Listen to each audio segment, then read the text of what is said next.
Good morning, dear students. I am Ms. Vandana Narasimha. From today onwards, I will be conducting online lectures for the subject Fundamentals of Management, which is prescribed for BVOC Part 1, Financial Markets and Services Semester 1. In today's lecture, we will see the overview of the syllabus, which is prescribed for Fundamentals of Management subject.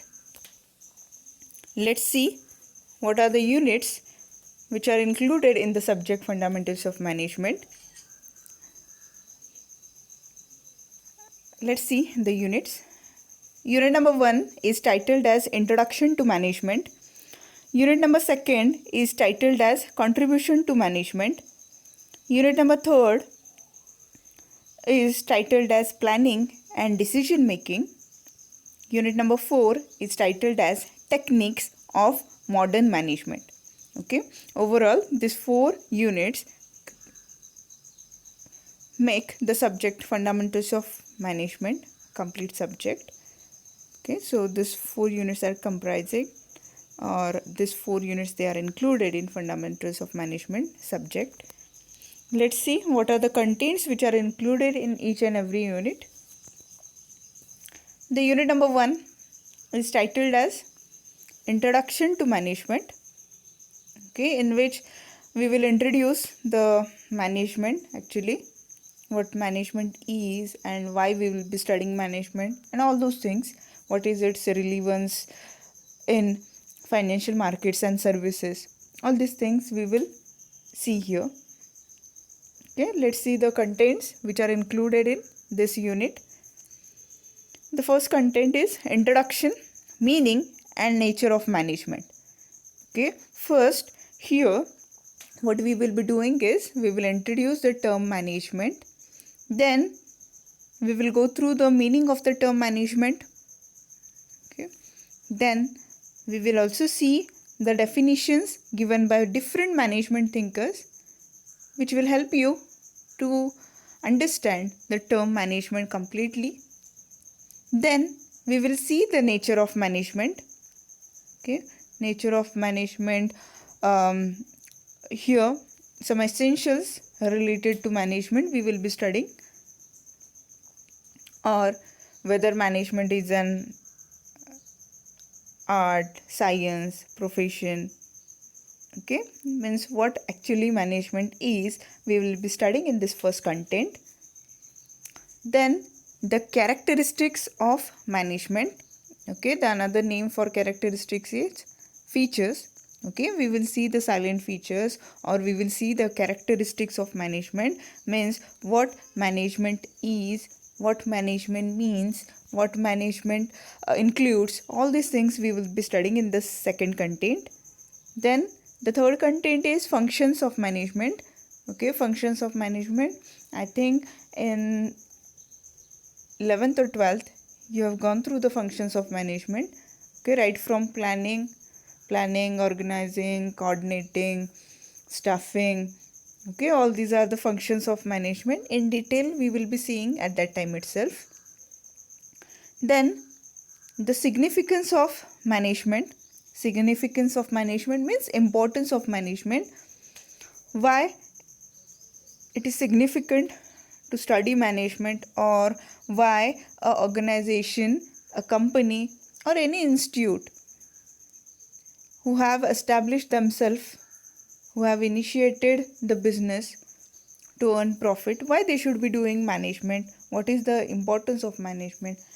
Here we will study it. Then the scope of management. Okay, what is the relevance, what is the scope of management we will be seeing here. Then managerial skills and competencies. Okay, some of the theories related to it, or what are the skills which should be included in the personality of a manager. If you want to be a successful manager, what are the necessary skills you should be having into yourself, that we will study here. Then we will see the competencies. Okay, for being a successful manager, what are the competencies or what are your abilities needed? Then management as an art and science. Okay, whether management is a art, whether it is a science, or it is a combination of both. Okay, we will be seeing here. Then professional management. Yes, we know management is a profession. Then what is professional management?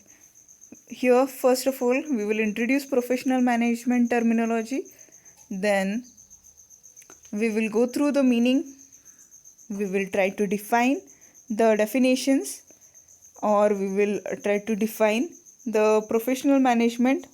We will discuss definitions given by different thinkers, different management thinkers. Then we will go through the characteristics of professional management, and we will also see why it is the need of our, why in this 21st century we should be doing professional management.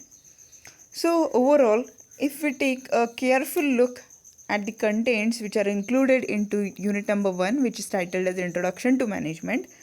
Okay, here just an introduction to many of the terminologies related to management is done, right from the meaning, nature, characteristics, functions, significance, scope, till the skills and competencies of manager, and whether management is art or science, or which is a discipline of management, or whether it is interdisciplinary, that we will be studying into the unit number 1 itself.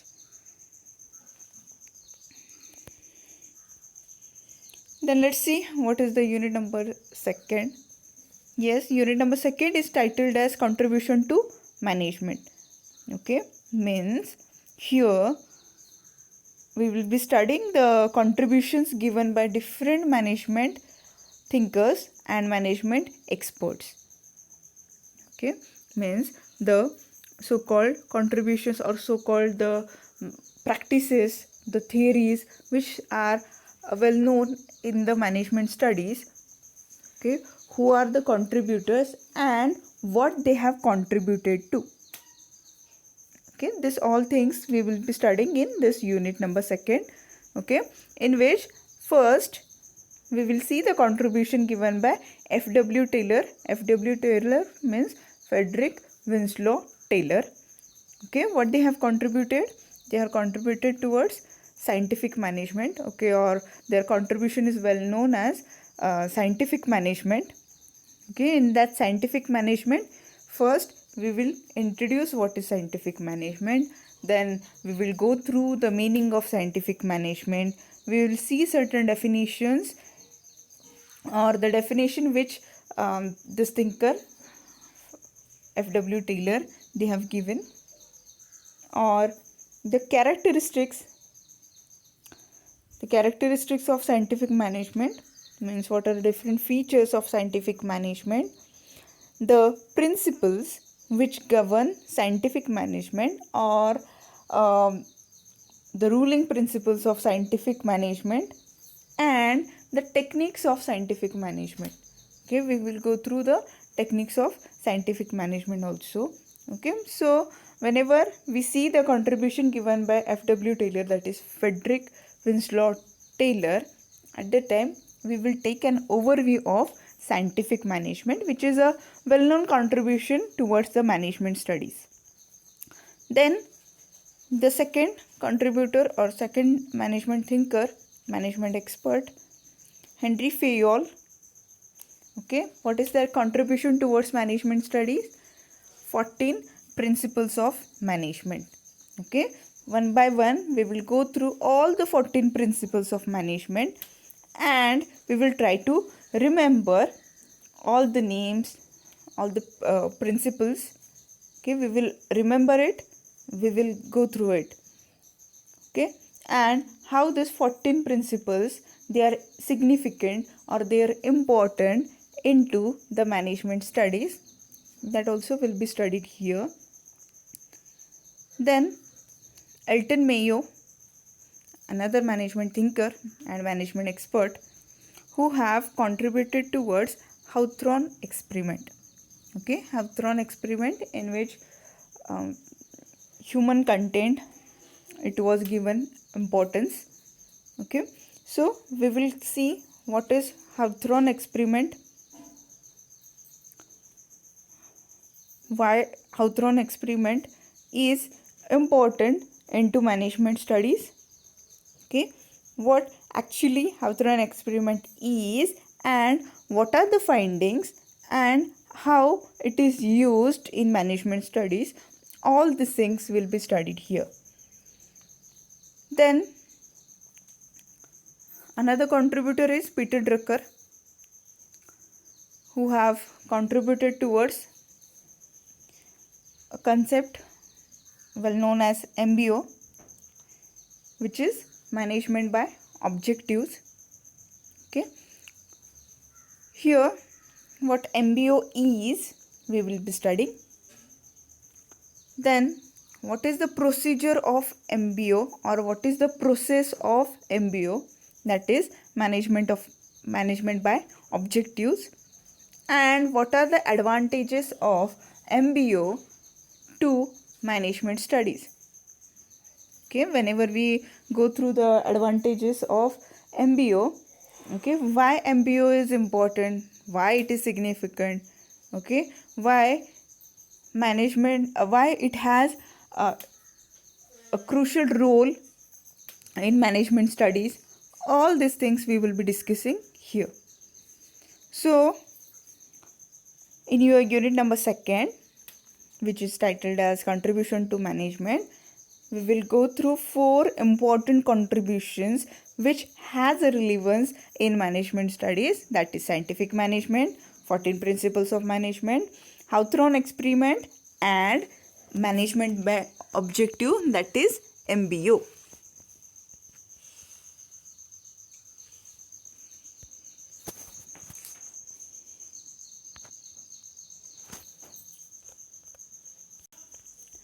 Unit number 3 is titled as Planning and Decision Making.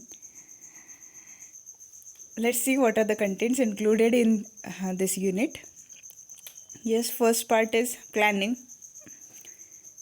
Here we are going to see, first we will introduce the term planning, or this function of management. Then we will see the meaning of the term planning.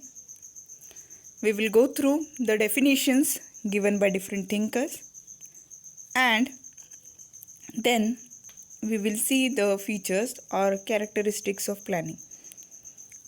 Then we will see the steps in planning, or what is the procedure of planning, or what is planning procedure all about. Then we will see significance in planning process, or significance of planning process, means why it is important, why the planning procedure or process is important. We will be going through it. Then the components of planning, means what are the different components which are included in the function of planning. We will be going through it.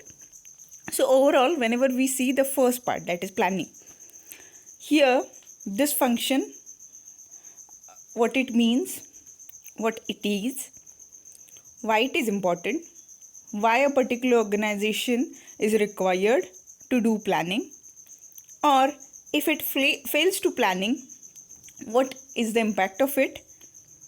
If there is an improper planning, what will happen. If you plan properly, then how it will affect your business progress, your organization's growth. How due to planning you can perform efficiently and effectively. This all things we will be studying in this first part. Then let's see the second part, the second function, decision making. Okay, what is decision making? First of all, we will introduce it, then we will see the meaning of decision making. Then we will see the definitions given by different thinkers, which will help us to know the term decision making. Then we will go through the decision making process or the procedure of decision making. Then we will see the essential of sound decision making, essential or why it is important to have sound decision making. Then we will go through the techniques of decision making. We will see the techniques, different techniques which govern decision making. Then we will see use of management information system in decision making. What is MIS into decision making and what is its use, that will be studied here. So whenever we take a careful look at the second part of this unit number 3, that is decision making, what this function is, why it has importance, why a particular businessman or here the manager himself, he should be good at decision making, what timely decisions mean for an organization, why timely decision making is important from the viewpoint of organization's growth, how timely decision making helps any organization, if decision making is improper, what will happen, what are disadvantages of failed decision making, if decision making is not properly made, or when we are supposed to do decision making. All these things we will be studying in detail in the second part or this second function. The third part is titled as controlling. Controlling, this is also a function of management which is also that important. What the concept of controlling is, first of all we will introduce the function controlling. Then we will see the meaning of the term controlling. We will see the different definitions given by management thinkers which will help us to know the term controlling. Then we will go through the process of controlling. What is the procedure or process of controlling? Okay, or if we want to practice this function into our management, into our organization, what is the steps, what are the steps which we are required to take? Then the techniques of controlling. Okay, whenever we will be going through the techniques, different techniques which are included or which are a part of controlling, these techniques, they can be classified into two types or two parts: traditional techniques and modern techniques. Okay, we will go through it. Now whenever we see the third part, that is controlling, yes, as earlier we have discussed, this is also a function of management actually, and it has also an relevance because here in this concept itself we find the deviation or difference. Okay, deviation or difference between what we have planned and what actually is produced by the organization. A comparison is made between the planned thing and actual, or the predetermined thing and what actually is produced, and the difference or variation they are found through it, and whether the difference is positive or negative, it is seen. Okay, this controlling function ensures that whether we are utilizing the resources in proper manner or not, it ensures it, and also it helps us to have a thorough check on the process or procedure of production activity. So overall, unit number 3 focuses on these three functions of management studies which are that important for the organization's progress.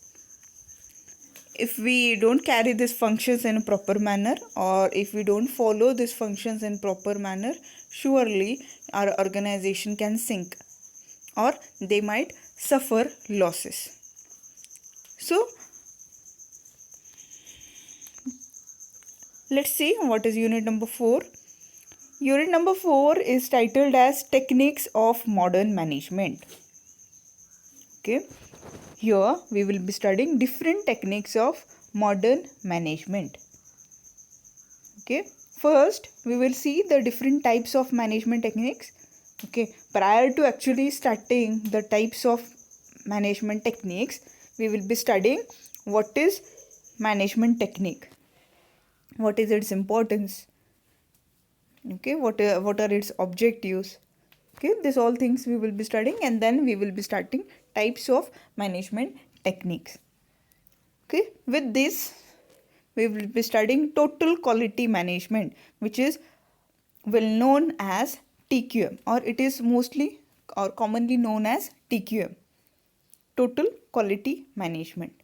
Okay, first we will see the concept of quality, that is meaning of quality, what quality is and what it means for the organization, why an organization should be caring about the quality of its product.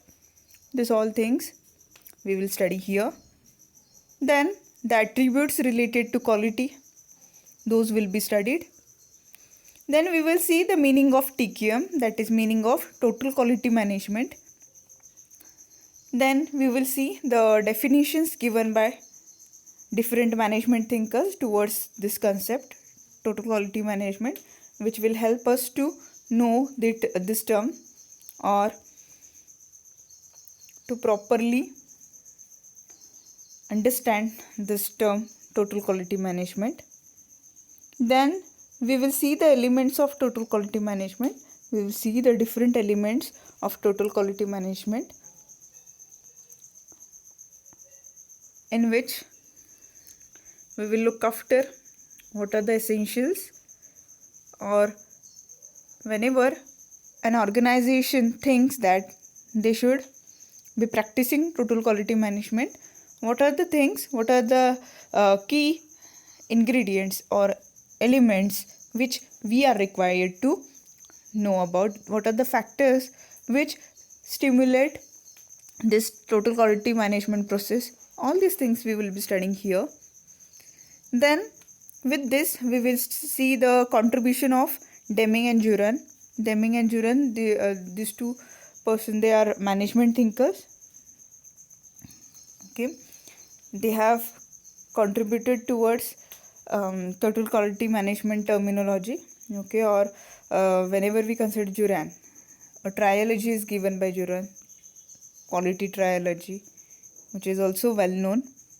Okay, some 14 points they are given by Deming. Okay, these two things we will be studying here. This contribution by these two management thinkers will also be studied in the concept of total quality management. Then with this, the another technique, Six Sigma,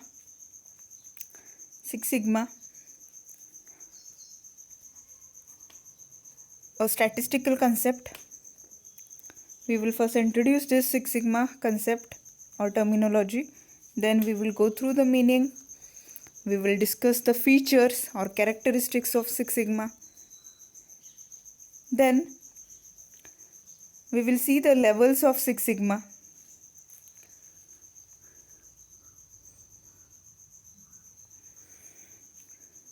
The levels of Six Sigma, or commonly known as the belts of Six Sigma.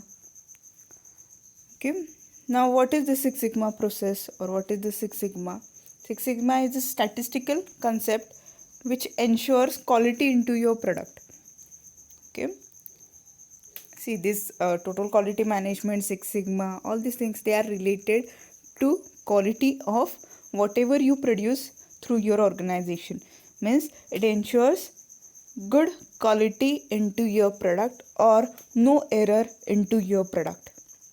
Okay, so in the concept of Six Sigma itself, we will go through the meaning of this term, why it is important for management studies, or why the modern businesses they should consider or include Six Sigma into their processes. Okay, what is its relevance, what is its importance.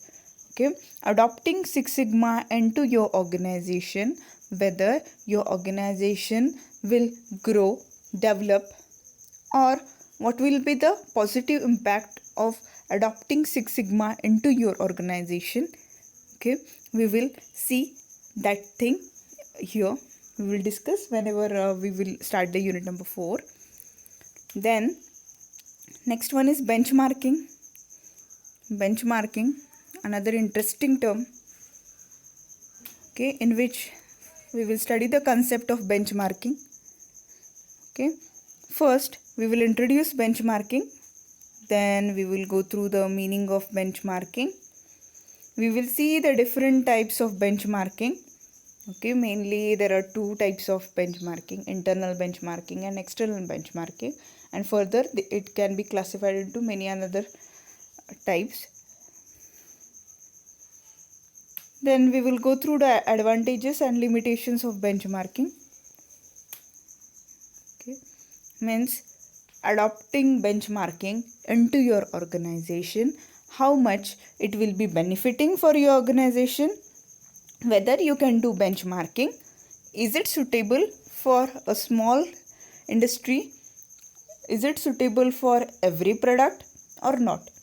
Okay, these advantages we will be seeing, benefits of benchmarking we will be seeing, and the limitations. Okay, means if an organization wants to adopt benchmarking terminology into their organization, then what are the limitations, what are the barriers, or what can be the obstacles which these people may face. Because though the organization thinks that they should be adopting benchmarking or Six Sigma or total quality management into their organization, but still there are certain problems, there are certain challenges which always pull the organization back. Okay, there are certain limitations, there are certain barriers, there are certain hurdles and problems which these organizations they do face. So whenever